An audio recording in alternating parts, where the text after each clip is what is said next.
Bonjour, nous sommes ravis de vous retrouver pour ce nouveau magazine de TLM dédié à votre santé, toujours en partenariat avec la Fondation Hospice Civil de Lyon, dont la vocation est de soutenir les services des HCL, tant dans leurs innovations que dans leurs aménagements, grâce aux dons et aux legs qu'elles collectent. Aujourd'hui, c'est aux maladies du cœur que nous allons nous intéresser, donc à leur prise en charge dans toutes les dimensions de la cardiologie. Nous rencontrerons le professeur Pierre Lantelme, chef de service en cardiologie et spécialiste de l'hypertension artérielle à l'hôpital de la Croix-Rousse, ainsi que l'équipe du service et un patient hospitalisé en ambulatoire, c'est-à-dire en hôpital de jour. Bonjour professeur Pierre Lantelme, merci de nous accueillir. Alors la cardiologie, c'est vaste. Quel type de pathologie prend-on en charge dans un service de cardiologie comme celui de l'hôpital de la Croix-Rousse ici ? Eh bien, on va avoir tout un tas de pathologies en urgence qui vont correspondre à la défaillance des valves, à la défaillance des coronaires, l'infarctus du myocarde quand une coronaire se bouche, ou à la défaillance de ce câblage électrique qui se met à ne plus fonctionner normalement. Et puis on peut avoir aussi des anomalies de fonctionnement plus chroniques. Et là, c'est évidemment toute la cardiologie interventionnelle qui va être mobilisée pour traiter chacun de ces dysfonctionnements à l'échelle des valves, des coronaires et du câblage électrique du cœur. Alors, est-ce que vous pouvez nous expliquer ce qu'est cette cardiologie interventionnelle ? On fait déjà le diagnostic de l'anomalie coronaire par la coronarographie et ensuite on peut corriger par la mise en place de stents qui sont des petites prothèses qui viennent chemiser l'intérieur de la canalisation. Deuxième type d'intervention, c'est vraiment l'électricité. On corrige l'anomalie du rythme cardiaque. Quand le rythme est trop lent, on peut mettre par exemple des pacemakers. Quand le rythme est trop rapide, on peut trouver l'anomalie et la corriger de différentes façons.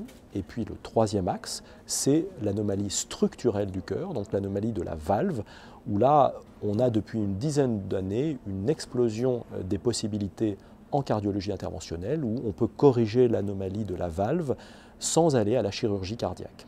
Alors vous-même, vous êtes cardiologue et spécialiste de l'hypertension artérielle, ça veut dire que vous êtes tout particulièrement focalisé sur les artères. Peut-on dire donc que vous allez depuis le diagnostic jusqu'à la plomberie ? Alors effectivement, c'est une situation un petit peu originale où finalement j'interviens un peu aux deux extrémités du processus, à la fois en amont dans des aspects de prévention et donc de correction de l'hypertension artérielle, et puis malheureusement lorsque le dommage est déjà en place pour corriger l'anomalie de la circulation coronaire. Lorsque l'on pense aux problèmes cardiaques, on a spontanément à l'esprit l'infarctus et donc l'urgence. La phase initiale des urgences cardiologiques est prise en charge au sein du service des urgences de l'hôpital de la Croix-Rousse, généraliste et polyvalent, sans orientation spécifique vers la cardiologie et qui gère autant les urgences médicales que traumatiques. Donc docteur Sigal, vous êtes médecin urgentiste. Parmi les urgences que vous êtes amené à prendre en charge, je trouve bien entendu les urgences cardiologiques. Pouvez-vous nous rappeler comment se manifeste un infarctus ? Un infarctus, c'est dans un premier temps des signes cliniques, avec une douleur thoracique brutale, inaugurale, constrictive, c'est-à-dire qu'elle serre comme un étau, souvent avec une irradiation qui peut aller vers la mâchoire ou dans un bras. Après, on a d'autres éléments qui nous permettent de faire le diagnostic, qui sont d'une part électriques, avec l'enregistrement du cœur, donc l'électrocardiogramme. Troisième élément qui permet de faire le diagnostic d'infarctus, c'est la prise de sang, en recherchant donc le dosage de la troponine, qui est un marqueur biologique de l'infarctus, qui correspond en fait aux protéines que libère le cœur quand les cellules meurent. Alors, quel est le poids des syndromes coronaires aigus au sein du service des urgences ici ? C'est une proportion en lui-même relativement faible, ça doit représenter 3 à 4 cas par mois. Par contre, il y a aussi beaucoup d'autres pathologies qui relèvent de problèmes coronariens que l'on prend en charge par contre quotidiennement dans le service. Assiste-t-on, comme on l'entend parfois, à une explosion des urgences cardiologiques ? Je dirais qu'on assiste davantage à une augmentation, d'une part par le vieillissement de la population. Par contre, on a une diminution de l'incidence grâce au traitement et puis à la maîtrise des facteurs de risque qui sont le diabète, le cholestérol, le tabac et l'hypertension artérielle bien sûr. Où Outre la prise en charge en urgence des patients amenés à l'hôpital par le SAMU ou en ambulance, de nombreuses pathologies cardiaques sont traitées dans le cadre d'interventions programmées. Certaines pathologies peuvent même être traitées au cours d'une seule journée. C'est ce qu'on appelle une prise en charge en ambulatoire. Damien Decran a suivi un patient venu à la plateforme de cardiologie interventionnelle de l'hôpital de la Croix-Rousse pour bénéficier d'une procédure d'angioplastie coronaire. Reportage.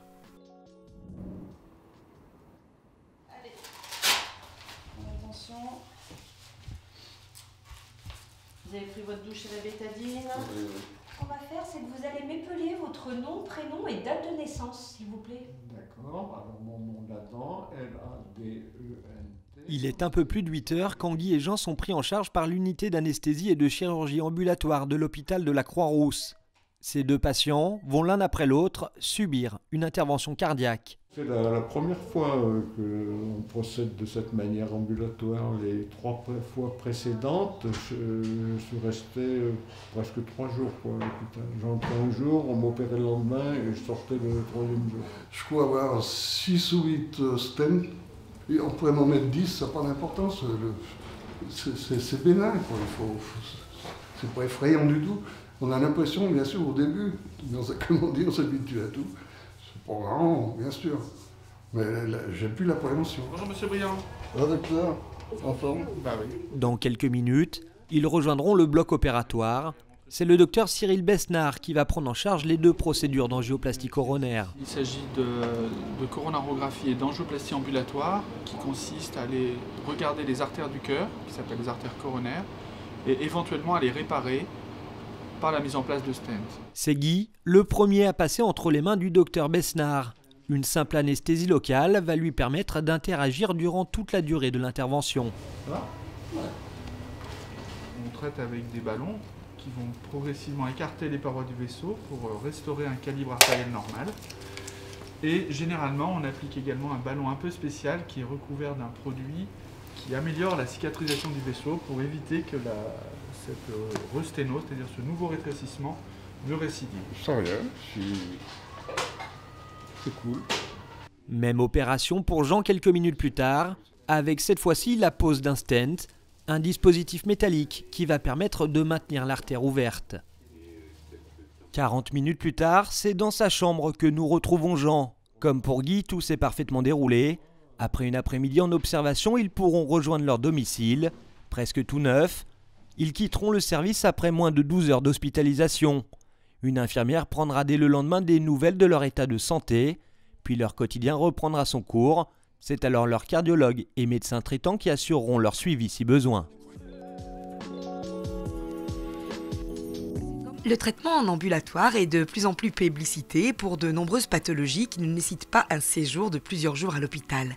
Ces avantages sont multiples, autant en termes de confort du patient que d'économie de la santé. Alors Christophe Recka, quelle économie génère ce mode de prise en charge pour les hospices civils de Lyon ? Alors, la prise en charge en hospitalisation d'achat ou de chirurgie ambulatoire permet aux hospices civils de Lyon, comme à la sécurité sociale, effectivement d'avoir des économies de structure qui peuvent être évaluées à 25-30% par rapport à une hospitalisation conventionnelle. Donc le choix de l'ambulatoire ne répond pas seulement à des exigences économiques. Quel est le bénéfice pour le patient ? Alors effectivement, le premier bénéfice pour le patient est qu'il rentre dans une structure qui est totalement cadrée par un ensemble de procédures et de protocoles. Nous le prenons en charge effectivement assez rapidement dans les blocs opératoires, en général dans les premières positions, de manière à ce qu'il puisse rentrer chez lui le plus tôt possible. La prise en charge des patients en cardiologie est en pleine évolution, en mutation, notamment avec des technologies et des moyens techniques qui ne cessent d'évoluer.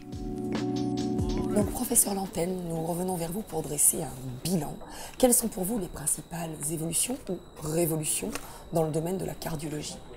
Je crois qu'on peut vraiment parler de révolution dans le domaine de la cardiologie interventionnelle. Beaucoup de gestes qui avant nécessitaient une chirurgie, donc des temps d'hospitalisation longs, peuvent maintenant être réalisés par cardiologie interventionnelle qui, pour les patients, permettent une récupération beaucoup plus rapide et un retour à domicile forcément beaucoup plus rapide. Pour autant, n'y a-t-il que des avantages ? Les avantages sont immenses. Les inconvénients qu'on peut imaginer, c'est peut-être une certaine banalisation, par exemple de l'accident coronaire. Quelqu'un fait un infarctus, il sort 2, 3, 4 jours après, et il y a peut-être une mauvaise perception de la gravité de l'accident coronaire. Alors vous travaillez en étroite collaboration avec les autres services de cardiologie des Hospices civils de Lyon et de la région. Vous êtes vous-même chef de service à l'hôpital Lyon-Sud. Pouvez-vous nous expliquer ce maillage ?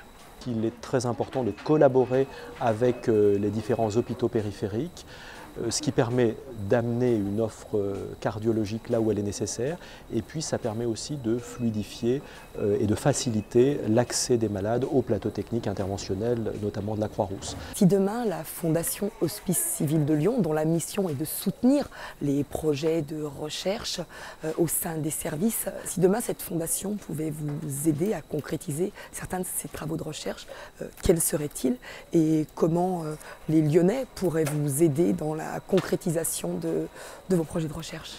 Par exemple, je vous présente le compagnon de jeu quasiment du cardiologue interventionnel, qui est ce petit guide qu'on introduit dans les artères du cœur et qui, dans l'état actuel, est essentiellement un guide passif qui nous permet d'amener les ressorts, d'amener tout ce qui va faire la dilatation. Demain, on rêve d'un guide intelligent qui soit un guide qui nous permette de recueillir des informations très précises sur l'artère coronaire en elle-même et son risque de faire des complications. Et là, on aura une avancée qui sera extrêmement importante puisque face à des lésions qui ne nous apparaissent pas menaçantes, on pourra revoir notre diagnostic, revoir notre examen et faire évoluer les prises en charge. Professeur Lantel, nous vous remercions beaucoup pour votre accueil et toutes vos explications en espérant que nous pourrons vous aider et soutenir vos projets de recherche actuels. Performance, qualité de la prise en charge des patients et des soins, nous avons compris que les HCL offrent un plateau technique de tout premier ordre. Pour autant, pour améliorer l'accueil des patients et pour accélérer les projets de recherche au sein des services, les besoins de financement complémentaires sont nombreux. Notre émission est à présent terminée. Nous remercions tout le service de cardiologie de l'hôpital de la Croix-Rousse de nous avoir accueillis et merci à vous de nous avoir suivis. Pour en savoir plus sur la cardiologie interventionnelle, vous pouvez consulter le site de l'équipe. Retrouvez toutes les informations utiles afin d'envoyer vos dons déductibles de vos impôts sur le site www.fondationhcl.fr. Vos réactions sur les réseaux sociaux avec le hashtag Votre Santé.